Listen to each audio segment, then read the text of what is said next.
ទៅពេលវេលាមួយនេះគឺជាពេលវេលាដែលម៉ាមីមានសុភមង្គលនិងក្តីសុខបំផុតគ្រាន់តែថាបានជួបជុំគ្នាបាត់បងគិនហើយនិងអេលីដោយសារពួកយើងមកញ៉ាំបាយជួបជុំគ្នានៅក្នុងស្ថានភាពដែលបងគិនធ្វើការហើយនៅក្នុងតំបន់សេនម៉ូរីតហ្នឹងគេល្បីរឿងទឹកគឺទឹកសម្បូរទៅដោយសារធាតុរ៉ែអញ្ចឹងមកតំបន់ហ្នឹងកុំភ្លេចញ៉ាំទឹកឲ្យបានច្រើន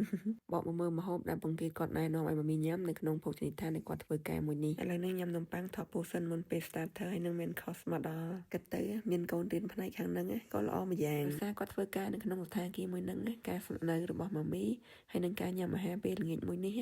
គឺទទួលបានការបញ្ចុះតម្លៃរហូតដល់ទៅ 50% គ្រាន់តែអាហារចាប់ផ្ដើមគេចង់ប្រាប់ថាឡើងតំណងមែនតើលោកទៅញ៉ាំម្ហូបអឺរ៉ុបពិបាកញ៉ាំប៉ុន្តែមុខម្ហូបគេនេះវិញរសជាតិម៉ាមីចង់ប្រាប់ថាគឺឆ្ងាញ់វគ្គ2គឺ main course មកដល់ហើយតំណងឯនេះមិនថាជា starter ឬក៏ main course ទេរសជាតិគឺត្រូវចិត្តម៉ាមីមែនតើបងគេប្រាប់ម៉ាមីថាមុខម្ហូបទាំងអស់ហ្នឹងសុទ្ធតែជាមេចុងភៅជាអ្នកធ្វើហើយកម្រិតដែលបងគេធ្វើរាល់ថ្ងៃហ្នឹងគឺធ្វើអាហារពេលព្រឹកសម្រាប់ភ្ញៀវដែលស្នាក់នៅក្នុងសណ្ឋាគារមួយនេះរសជាតិគឺថាពេញចិត្តពួកយើងទាំងអស់គ្នាអញ្ចឹងលទ្ធផលគឺអស់ពីចានគ្រប់គ្នា